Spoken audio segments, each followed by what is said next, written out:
gracia del Señor con su pueblo. Cuando vine por primera vez aquí, creo que los hermanos se estaban reuniendo en un garaje. Es lo que recuerdo más o menos, y teníamos que estar con los puestos para celebrar el culto. Estaba la familia Cornejo. Sentí mucho cuando escuché que el hermano había partido a la presencia del Señor, un batallador, un hombre de visión para la obra, y siempre dispuesto a cooperar y colaborar. Él influyó mucho para la unidad de las iglesias en Nueva York, siempre tratando de reunir a los hermanos, y fue de los promotores, junto a sus hijas, del Instituto Bíblico en la 126.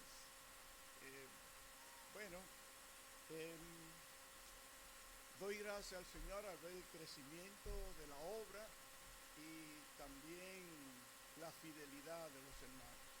Pues como el hermano ha dicho, yo vengo de Santo Domingo, República Dominicana.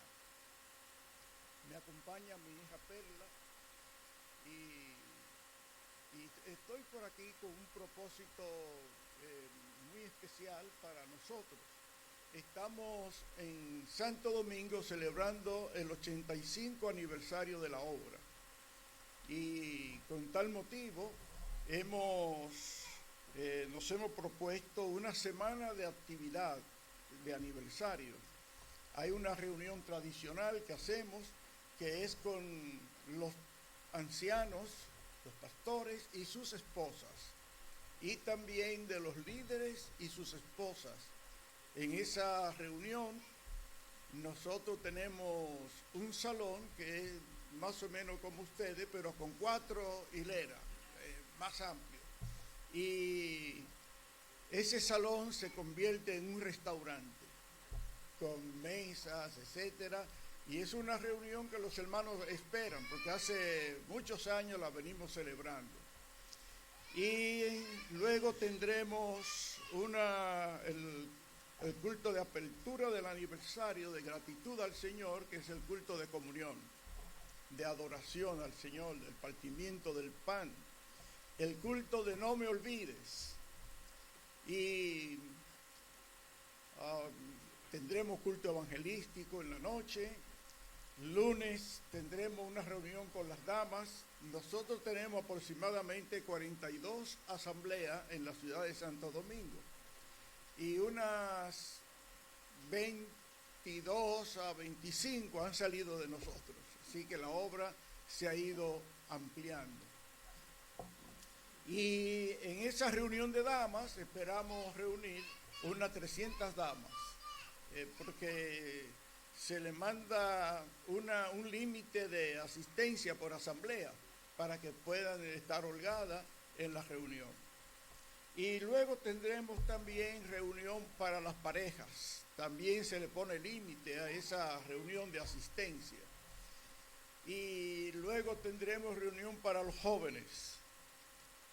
Ahí los jóvenes celebrarán un concierto que se ha estado preparando para esa festividad. El domingo siguiente, una reunión similar a la anterior, con culto en la noche, y finalizando con una cena en uno de los hoteles nuestros en Santo Domingo. Así que hay mucho entusiasmo, mucho ánimo en nuestra asamblea para la celebración de este 85 aniversario. Se me olvidó decirle que a mediados de semana, que es un día festivo entre nosotros, tenemos una reunión de pasadía para las iglesias, y esperamos tener unas 2,000 y tantas personas en esa reunión, donde habrá competencia de softball, habrá competencia de baloncesto, en fin, y habrán reuniones especiales para los niños, porque va toda la familia. Bueno, es un tiempo, esperamos tener un tiempo muy hermoso. Si alguno de ustedes se anima a asistir, será en enero, del día 17 al día 26, Dios mediante. Y la razón de estar por aquí es porque el comité de tesorería nos ha reportado el presupuesto que tenemos y hay un faltante. Entonces hemos hecho contacto con algunos hermanos aquí y he pasado para recoger esos donativos. Hasta ahora el Señor nos ha bendecido, se ha glorificado. Nos sorprende la cantidad que hemos recibido. Creo que va a ser más de lo que nos proyectamos y damos gloria a Dios, gracias al Señor por esto. He pasado también por Orlando y por Miami, visitando especialmente las asambleas de Miami, con el mismo propósito. Bien, reciban saludos de los hermanos de República Dominicana, en especial de mi esposa. Nosotros, le decía el hermano, tenemos 3 hijos. Iniciamos nuestro ministerio a raíz de la boda. Tuvimos la boda y 15 días después nos encomendaron a la obra del Señor y nuestro hijo mayor tiene 50 años, 51, ya ustedes pueden imaginar. Y desde ese tiempo hemos visto la mano del Señor. El Señor es bueno. No hay un amo, un jefe como el Señor. Él es bueno. Si algún hermano aquí siente el toque del Señor o alguna hermana, el toque del Espíritu Santo para dedicarse a la obra, ya sea llamado para trabajar en Nueva York o para ir a cualquier parte del mundo que el Señor lo quiera llevar, no vacile en decirle que sí al Señor. Es el mejor trabajo que cualquier ser humano puede tener, ser un colaborador en el plan precioso de Dios para la humanidad. Los himnos que se han cantado van muy acorde, especialmente los 2 primeros, con el mensaje que tengo para ustedes en esta noche. Hechos, capítulo 1.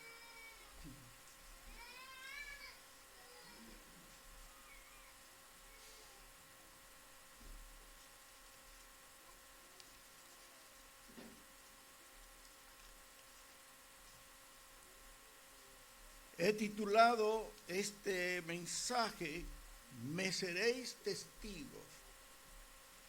Y quiere el Señor que sea bien comprendido por cada uno de ustedes. Hechos capítulo 1.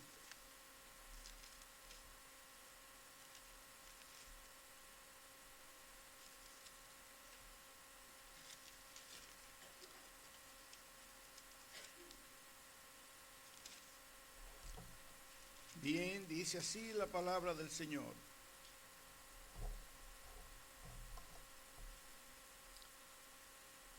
En el primer tratado, oh Teófilo, hablé acerca de todas las cosas que Jesús comenzó a hacer y a enseñar, hasta el día en que fue recibido arriba, después de haber dado mandamientos por el Espíritu Santo a los apóstoles que había escogido, a quienes también después de haber padecido se presentó vivo con muchas pruebas indubitables, apareciéndoles durante 40 días y hablándoles acerca del reino de Dios. Y estando juntos, les mandó que no se fueran de Jerusalén, sino que esperaran la promesa del Padre, la cual les dijo: oísteis de mí. Porque Juan ciertamente bautizó con agua, mas vosotros seréis bautizados con el Espíritu Santo dentro de no muchos días. Entonces, los que se habían reunido le preguntaron diciendo: Señor, ¿restaurará el reino de Israel en este tiempo? Y les dijo: no os toca a vosotros saber los tiempos o las sazones que el Padre puso en su sola potestad, pero recibiréis poder cuando haya venido sobre vosotros el Espíritu Santo, y me seréis testigos en Jerusalén, en toda Judea, en Samaria y hasta lo último de la tierra. Y habiendo dicho estas cosas, viéndolo ellos, fue alzado y le recibió una nube que le ocultó de sus ojos.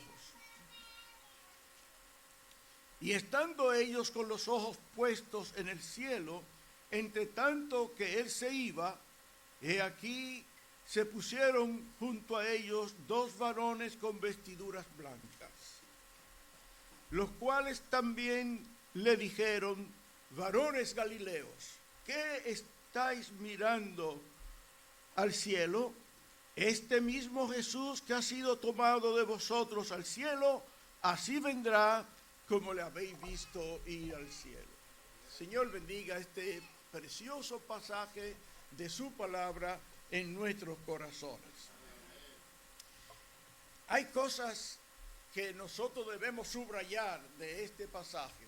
Primero, la pregunta que le hacen los discípulos: ¿restaurará el reino de Israel en este tiempo? Ellos no habían asimilado el propósito de la venida del Señor al mundo y pensaban que su propósito era restaurar el reino de Israel, es decir, liberarlo del yugo de Roma. Esa era su visión del Señor.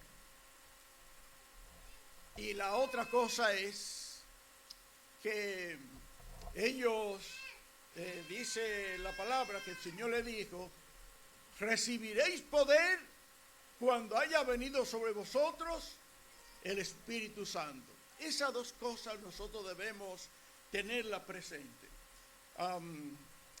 El Señor le había dicho a sus discípulos varias veces que Él iba a ser muerto, que iba a ser crucificado. El Señor le había dicho que Él volvería al Padre. Recuerden cuando en la última cena que el Señor tuvo, la última Pascua que el Señor tuvo con los discípulos, que le dijo, ya finalizando esa reunión: no se turbe vuestro corazón. ¿Creéis en Dios? Creed también en mí. En la casa de mi Padre muchas moradas hay. Por tanto, voy a preparar lugar para vosotros. Ellos no entendieron. Estaban dentro de sí con la mirada en el Señor como el que le iba a liberar, no como el Salvador del mundo. Solamente pensaban en su nación. Y en esta ocasión el Señor da la noticia de que Él iba a preparar lugar en el cielo para ellos. Y el Señor ha ido a preparar lugar efectivamente para ellos y para nosotros. Por eso el apóstol Pablo decía: nuestra ciudadanía está en los cielos, de donde vendrá el Señor, el Salvador nuestro Jesucristo. A partir de esta ida del Señor a la gloria, al cielo, los discípulos por fin entendieron el mensaje y le perdieron el temor a la muerte, pero no solo le perdieron el temor a la muerte, le perdieron el temor a los opositores del Señor y por tanto a los opositores del Evangelio, a tal punto que ellos estaban dispuestos a dar su vida si era necesario. Hoy por hoy muchos hermanos están sufriendo por causa del nombre del Señor. Hoy mismo recibí un mensaje en WhatsApp de que en Hong Kong se ha declarado persecución contra el cristianismo. ¿Cómo se llama este hombre de Hong Kong? Creo que Lin John, no recuerdo, pero ¿cómo? Kim Jong-un. Bueno, él ha declarado persecución contra el evangelio, que no va a existir iglesia evangélica, y desde el 1921 a la fecha ha habido persecución contra los hermanos. Él cree que ha eliminado a la iglesia, pero ¿saben qué? Los hermanos siguen reuniéndose de manera clandestina, y hay muchos grupos desafiando la muerte, desafiando la cárcel por causa del nombre del Señor. Lo mismo ocurre también en África. Miles de hermanos, cientos de pastores han sido muertos por causa del nombre del Señor. Bueno, recientemente el presidente de los Estados Unidos habló defendiendo al cristianismo, defendiendo a la iglesia, y esa intervención es importante porque ya es una intervención a alto nivel para que cese la persecución. Pero ¿eso ha eliminado la predicación del evangelio? No, porque los hermanos están investidos del poder que el Señor delegó en los apóstoles a la iglesia. Antes de este encuentro, el Señor le dijo a los apóstoles: por tanto, id y haced discípulos. Toda potestad me es dada. En Mateo 28, a partir del versículo 16. Toda potestad me es dada. Por tanto, id, ese mandato del Señor, y haced discípulos a todas las naciones. Sí, porque el Señor vino enviado de Dios a la humanidad por su amor a la humanidad. El Señor le dijo a Nicodemo: porque de tal manera amó Dios al mundo, que ha dado a su Hijo unigénito, para que todo aquel que en él cree no se pierda, mas tenga vida eterna. Los discípulos no entendieron este mandato del Señor y siguieron creyendo que ahora el evangelio era solo para ellos, para los judíos. Fue necesario la intervención de Dios de manera milagrosa para que se le predicase el evangelio a personas no judías. ¿Recuerdan cuando el ángel le apareció a Cornelio diciéndole que mandara mensajero a buscar a Pedro para que él le informase lo que debía hacer? Y para eso fue necesario la visión de los animales inmundos, ¿recuerdan? Y esa voz del cielo que le decía: Pedro, mata y come. Y Pedro dijo: no, Señor. Siempre Pedro era un hombre que trataba de estar. Cuando el Señor intentó lavarle los pies, recuerden, que él le dijo: Señor, no me lavará los pies jamás. Era un hombre así. Y ahora en esta revelación él dijo: no, Señor, yo no he comido cosa inmunda jamás. Y entonces la respuesta del cielo: lo que yo he limpiado, no lo llames tú común. Y explicarle que iban a venir personas a buscarle. Y cuando a esta persona se le presentaron, él no tuvo de otra, sino ir a acompañar. Y todos sabemos la historia de lo que aconteció allí. El Espíritu Santo descendió sobre Cornelio, su familia y los que estaban allí, porque ellos, al escuchar el mensaje de la muerte y resurrección del Señor, abrieron su corazón y el Espíritu Santo vino a ellos, como el Espíritu Santo ha venido a todo lo que hemos creído aquí. ¿Qué dice Pablo en Efesios capítulo 1, versículo 13? Desde que creísteis, fuisteis sellados con el Espíritu Santo de la promesa. Y esa llegada del Espíritu Santo a nuestras vidas es la certificación de nuestra nueva vida. Como le dijo el Señor a Nicodemo, el que no naciere de nuevo no puede entrar al reino de Dios. Y el nuevo nacimiento es el milagro mayor que Dios puede producir en un ser humano. Escribiendo Pablo a los Efesios, en el capítulo 2, él le dice que el poder que resucitó al Señor de los muertos es el poder que ha transformado nuestras vidas. Porque nosotros, antes de creer en el Señor, ¿cómo estábamos? Muertos en delitos y pecado. Y ustedes saben que un muerto no responde a los estímulos. Cuando yo era más joven, una anciana de nuestra iglesia, a quien apreciábamos mucho, de las fundadoras, de las primeras que recibieron al Señor, murió. Recibimos la noticia de que había muerto. Y algunos jovencitos, adolescentes, íbamos a jugar a su casa de diferentes tipos de juegos de mesa, ping-pong, etc. Y yo llegué a la casa, fui de los primeros en llegar y me senté a su lado y entonces la pellizcaba a ver si reaccionaba.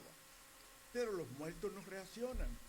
Así nosotros no reaccionamos a los estímulos espirituales antes de creer en el Señor. Fue necesario que el poder de Dios se manifestara en nosotros, transformando nuestras vidas, para entonces nosotros tener ese deleite espiritual. Qué bendición haber abierto nuestro corazón un día. El Señor entonces ha dado esa vida que le dijo a Nicodemo, el que no naciere de nuevo. Y más aún, dice el apóstol, que nosotros fuimos incorporados a la familia de Dios. ¡Qué maravilla! El apóstol Pedro, también comprendiendo ya más profundamente la verdad del Evangelio y el propósito del Señor Jesús venir al mundo, escribiendo en su carta, en el capítulo 2, primera carta, versículo 9, dice que nosotros somos pueblo escogido de Dios.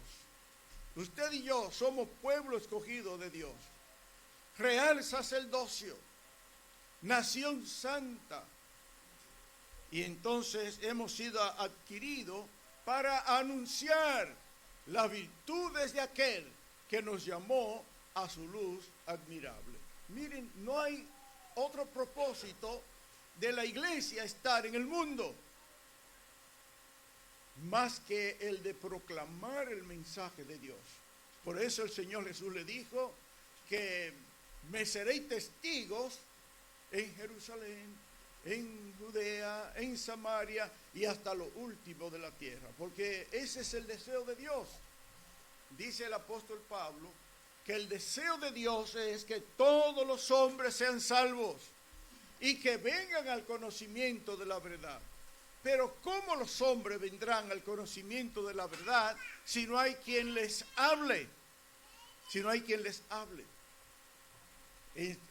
Nosotros debemos comprender esa verdad, que estamos aquí con el propósito de proclamar el mensaje del Señor. De otra manera, nosotros al creer hubiésemos sido llevados seguidos a la gloria, como ocurrió con el ladrón de la cruz, que creyó en el Señor. ¿Qué le dijo el Señor al ladrón de la cruz? Hoy estará conmigo en el paraíso. Hubiera sido así con nosotros, pero el Señor nos ha dejado con propósitos. ¿Y saben qué? El Señor nos ha dado dones, nos ha dado capacidades, para cumplir con el propósito de Él. Cuando yo me casé hace 52 años, fuimos a vivir a una casa nueva. Estrenamos esa casa y a los pocos días llegó un camión y regó el jardín, echó tierra y no sembraron nada. Al cabo de unos días, a mi esposa, que le gustan las flores, vio unas flores que estaban de diferentes colores surgiendo en el jardín. Nadie la había sembrado, pero la tierra vinieron con esas semillas. Bueno, lo mismo ocurre con nuestras vidas. Al momento de creer en el Señor, el Espíritu Santo viene a nuestras vidas y el Señor nos da dones. Todos nosotros tenemos dones. No hay ningún creyente que no tenga dones. Somos un cuerpo y esos dones son para el desarrollo de la iglesia, de la obra. No sé si usted ha estado batallando por saber cuál es su don. A veces damos entrenamiento a los hermanos, le damos serie de estudios para que desarrollen sus dones, para que reconozcan, mejor dicho, sus dones y entonces luego lo desarrollen. Yo, en mi adolescencia y juventud, quería cantar como un hermano que cantaba precioso tenor. También quería cantar en el coro de la iglesia. ¿Y saben qué ocurrió? Que la directora del coro me daba nota y yo no caía en ninguna nota. Y entonces me dejaban ensayar para ayudarme, pero no me dejaban cantar. Porque cuando cantaba hacía perder el que estaba al lado.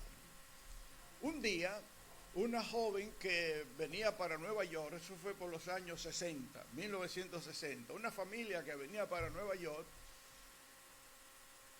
me dio una tarjeta de Navidad. Y entonces en esa tarjeta me puso un versículo abajo, Eclesiastés 10, 9 y 10. ¿Y saben qué dice ese versículo? Eso me abrió la mente. Todo lo que viniere a la mano para hacer, hazlo según tus fuerzas. Miren, y desde entonces yo no he tenido descanso. Oye, yo entendí que mi don es hacer lo que venga a la mano por hacer. Y el Señor da esa gracia. Yo realmente no soy predicador. Mi don es ayudar, servir, hacer lo que haya que hacer. Ayudábamos a muchos viejitos y terminamos teniendo un asilo para ancianos, un hogar para ancianos. Actualmente tenemos un hogar para ancianos para servir al Señor. Y así también asistir a los niños, trabajar en los campamentos y demás cosas. Realmente no hay descanso, no hay un día de descanso para nosotros, porque nuestro don es hacer lo que venga a la mano por hacer. Así que el Señor le ayude a descubrir cuál es su don. Bien, entonces en esta ocasión el Señor Jesús da esta orden a los discípulos de que fueran sus testigos en todo el mundo y que esperaran el poder al Espíritu Santo que iba a descender sobre ellos. Y cuando el Señor hace un llamado a cualquier persona para su servicio, el Señor entonces da la gracia, da las herramientas para que podamos realizar ese servicio. Yo quiero estimularlos a que prediquen el Evangelio, que se le ingenien para predicar el Evangelio. Estamos viviendo a partir del COVID en un mundo diferente. Y nosotros debemos ingeniárnosla para proclamar el mensaje del Evangelio. Para ello, dice el Señor, que Él nos daría el poder para realizar esta labor, que Él nos daría también autoridad. Cuando en Mateo 28 se reunió con los discípulos ya resucitados, lo primero que el Señor le dijo fue: toda autoridad me es dada en el cielo y en la tierra. En esa autoridad estamos todos nosotros. Esa autoridad, ese poder ha sido delegada a su iglesia, a su pueblo, a los creyentes que en esta generación hemos creído en el Señor. Y también el Señor nos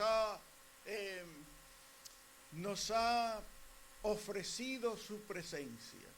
El Señor Jesús dijo: y yo estaré con vosotros, ¿cuándo? Todos los días hasta el fin del mundo. Y en esto, hermano,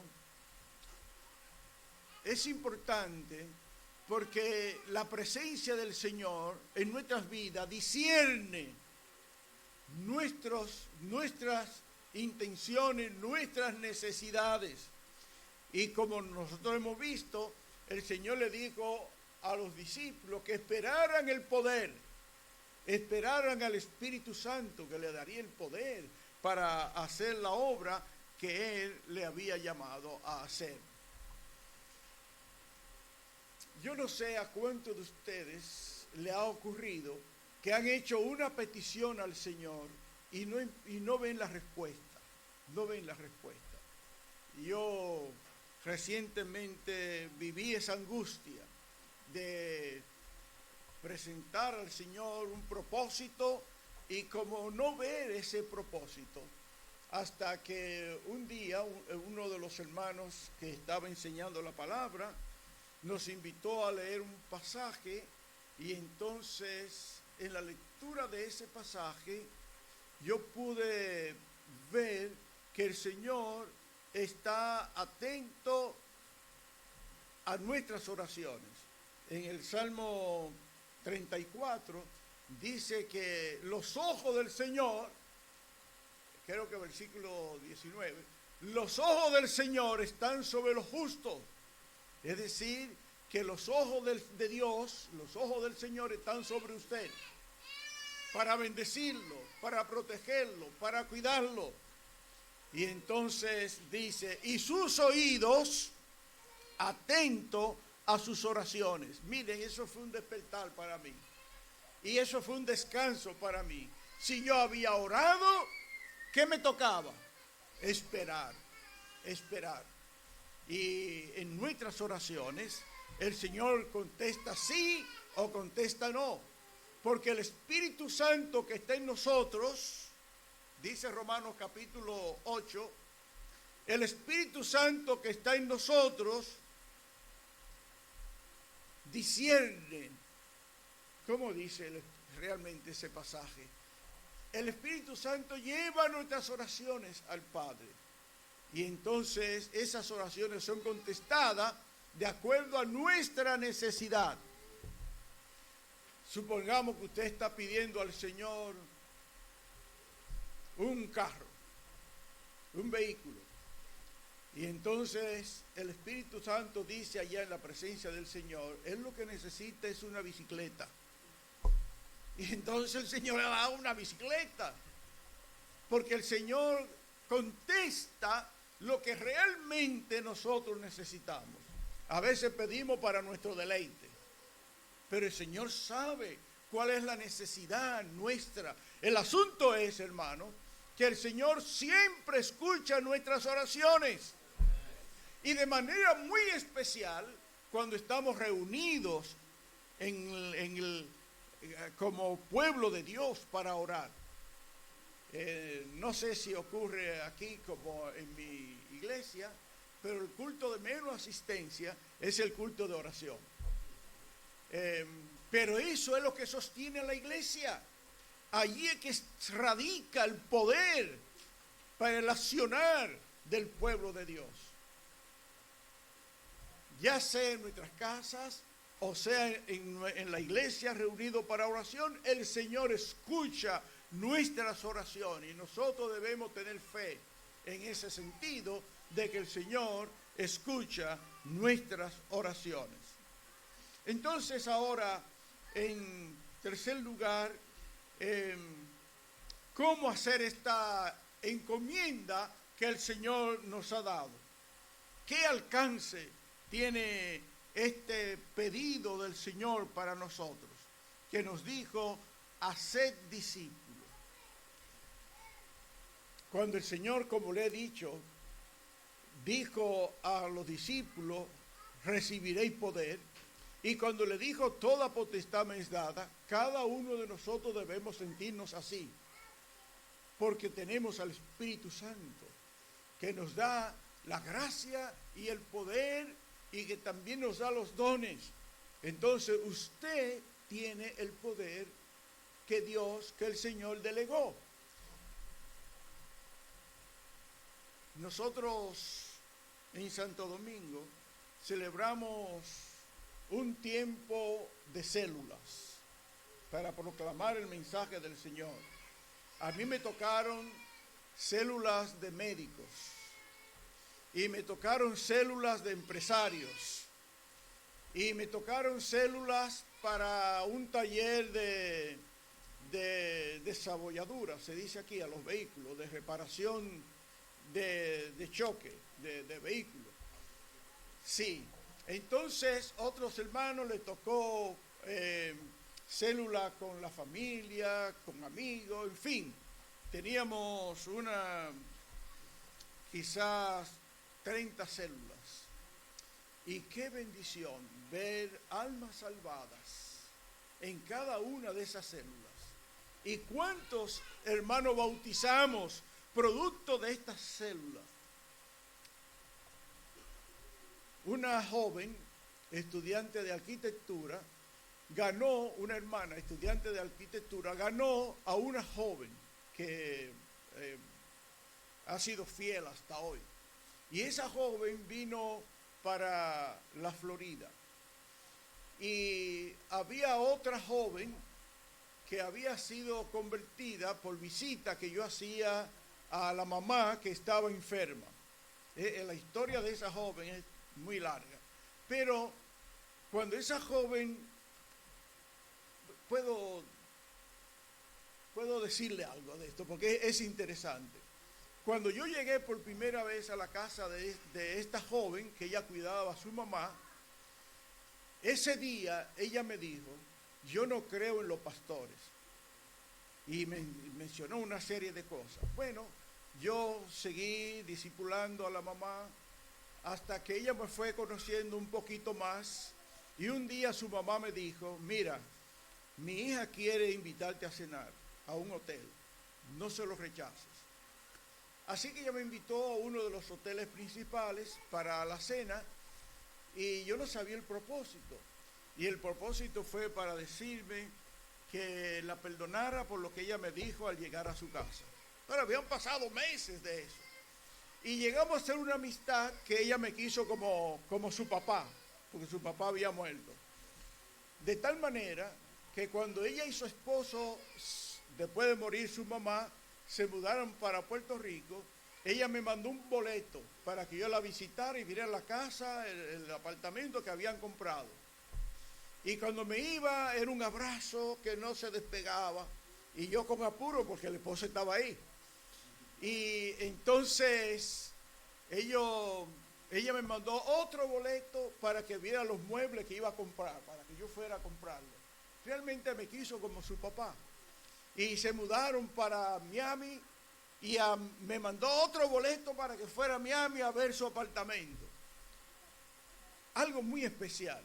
Y esa joven hizo amistad con la arquitecta que conoció al Señor en nuestra asamblea.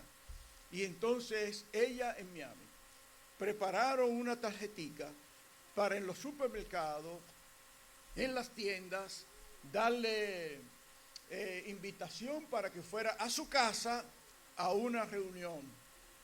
Y allí ellas empezaron a reunirse y llegó un momento en que las personas no cabían en la casa. Se distribuían los niños en una habitación, en tal lugar, y eso fue creciendo hasta que se formó una asamblea.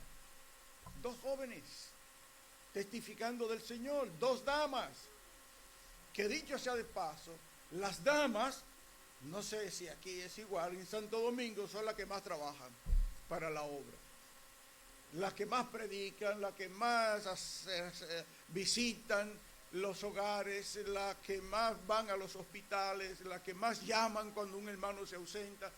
Tienen una labor enorme. Y qué bueno que nosotros, a pesar de eso, obedecemos el mandato del Señor. La mujer aprende en silencio. Qué bueno, qué bueno. Y qué bueno es que el Espíritu Santo revela que el Señor libera a la mujer de ese hablar, cuando le dice a Timoteo que ella se salvará engendrando hijos. No es no es que se salvará su alma engendrando hijos, sino que salvará la posición de no hablar, porque va a educar a su hijo como Eloida, como la mamá de Timoteo y su abuela, y entonces Timoteo fue un predicador.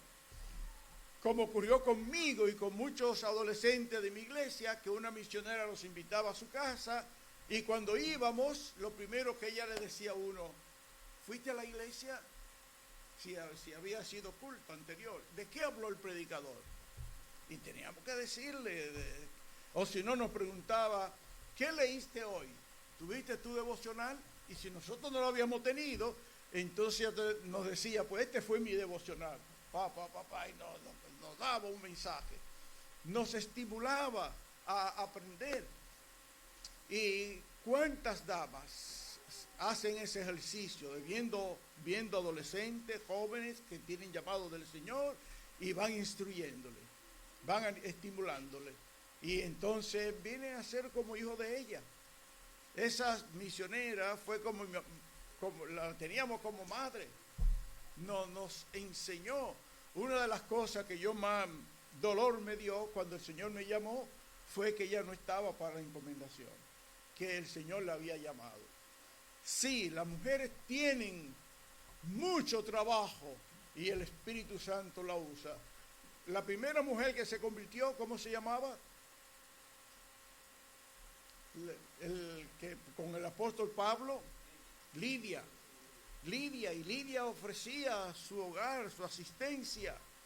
Así que, hermanas, nunca se sientan al menos, y de hecho debo decirle que muchas damas tienen más conocimiento de la palabra que muchos predicadores, y que enseñan, cuando le enseñan a las damas con más calidad, con más claridad que los predicadores mejores, porque el Señor da dones.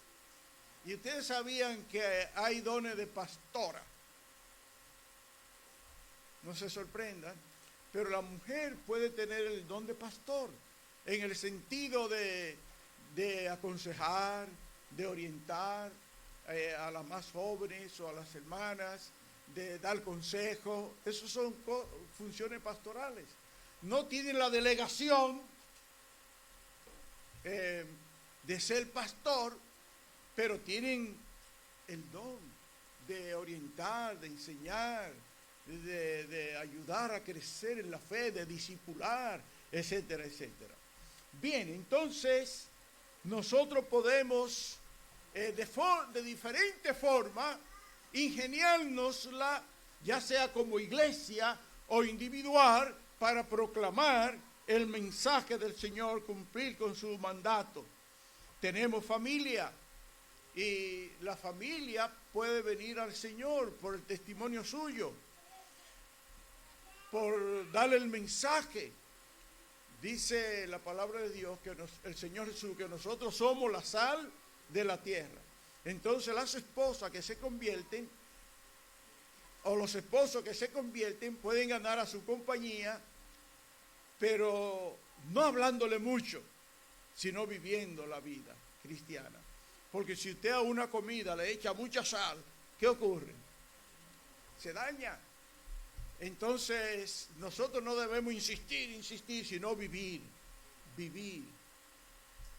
Mi papá se convirtió 15 años después que yo.